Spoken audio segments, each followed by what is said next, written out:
Hello, and welcome back to Are You Ready for Your Inspection?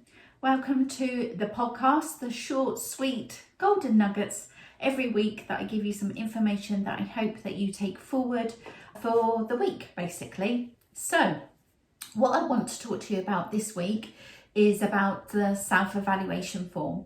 So self-evaluation, Ofsted took this away. So a few years ago, Ofsted decided that the SEF is what we often used to call it, and boy oh boy, when we were told that we needed to update our SEF, I don't know about you if you're listening to this, if you're as old as me listening to this, the SEF took forever, absolutely forever. I remember each of our nurseries had a 19-page SEF, and we used to upload it to the portal so that the Ofsted inspector used to download it before they came out for an inspection and highlight where they think they need to ask for self-evaluation or lines of inquiries or areas of focus. So that's what they did.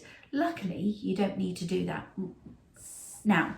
But when Ofsted took this up, that you don't need to upload it to the portal, in early years we thought this meant we did not need to evaluate what we do in our setting, but this is not the case, and it is a reporting requirement, so to speak, to evaluate your practice.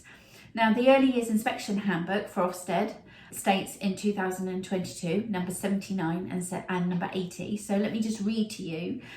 Leaders and managers of settings should have an accurate view of the quality of their provision and know what to improve.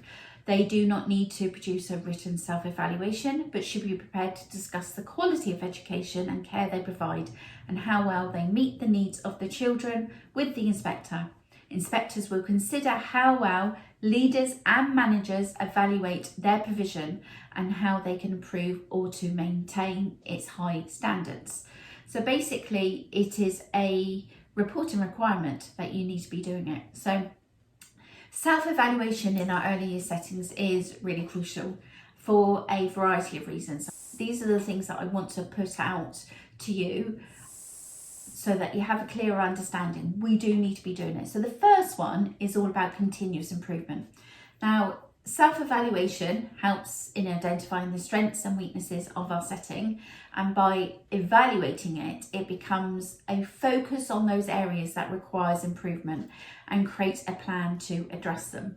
So when we mean requires improvement, it's everything that we do. So for example, I'm recording this podcast now, and every month I reevaluate it and think, right, what is it that I can do to make it better? What is it that I can do or we can do in the Jigsaw studio to make it better for people to listen to? So for example, that we're listening to this, I have a bigger, if for those of you watching this on YouTube, I have a bigger mic. It's called Big Mic. It's huge. And the reason we've got the mic is because I had a tiny mic and the ceilings in the studio are really high. So there was an awful lot of echoing.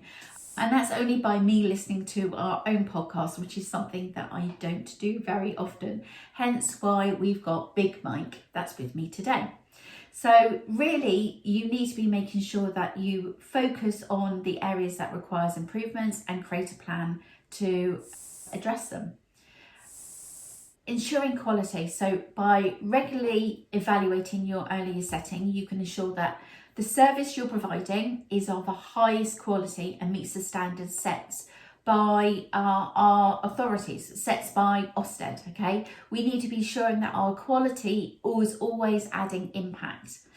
Child development, so regular self-evaluation allows us to ensure that our setting is fostering the best possible development for children in our care. So you can make sure that it's age appropriate, they're engaging in activities and settings are safe, welcoming and stimulating.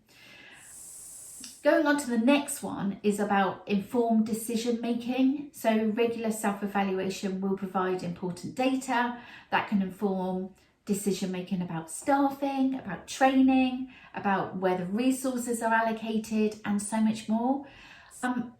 Another thing is also having parental confidence. So parents will have increased confidence in our setting if they know that we are continually self-evaluating and improving. So asking them for their input, asking them, and we always get a bit worried about asking parents and sending out that survey because we dread what's coming back.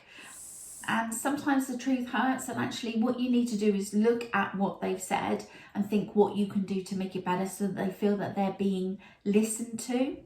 And this can improve the relationship you have with families and may even lead to increased occupancy. And who doesn't like increased occupancy? Another reason for self-evaluation is professional development. The process of self-evaluating can also contribute to professional development of all our staff members, all our team. By identifying areas for improvement, staff members can gain a clearer understanding of what skills or knowledge they need to improve on or enhance. And actually it's really important that we do that, finding the right training course for those people to actually help them grow and learn and gain more knowledge and bring that back into the setting. And you know, the purpose, what you've got to remember is the purpose of self-evaluation is not just to find areas of weakness, but also to highlight the areas of success and the areas of strength that we have, because we don't do that very often. I know that somebody sends me a message, I focus more on the negative ones, and luckily, touch wood, touch my head here, touch wood that we don't have that many negative ones, but recognizing it, it's almost like, gosh, we don't look at our successes and our strengths. And so much so now that in our studio we have a word of thanks jar. So anytime someone sends it, it's quite full. Every time someone sends us a thanks or a comment, we put it in on a Word doc and put it in a tiny piece of paper and put it in our jar. So actually when we have those bad days, which we all do, we pick up one of them out, and it's really important. Really good to highlight areas of success and strengths too. And by recognising and celebrating what we're doing well, we can build upon those successes and continually improve the quality of our setting. So the purpose of this podcast then is literally to give you a clearer understanding about what it means to evaluate in your setting. We need to be reflective, okay? We need to evaluate, we need to be focusing on our strengths as well as in focusing on our weaknesses. And so what I want you to do this week is go into each room and almost say these things to your staff team. What you want them to do is evaluate where they are now and where they want to take it further and what they're going to do to put that in place to take it further.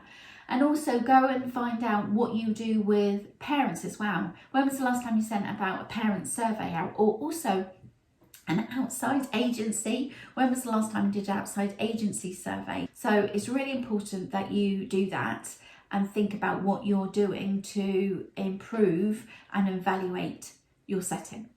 So again, short and sweet, 10 minutes of literally golden nuggets, and that's your focus on this week.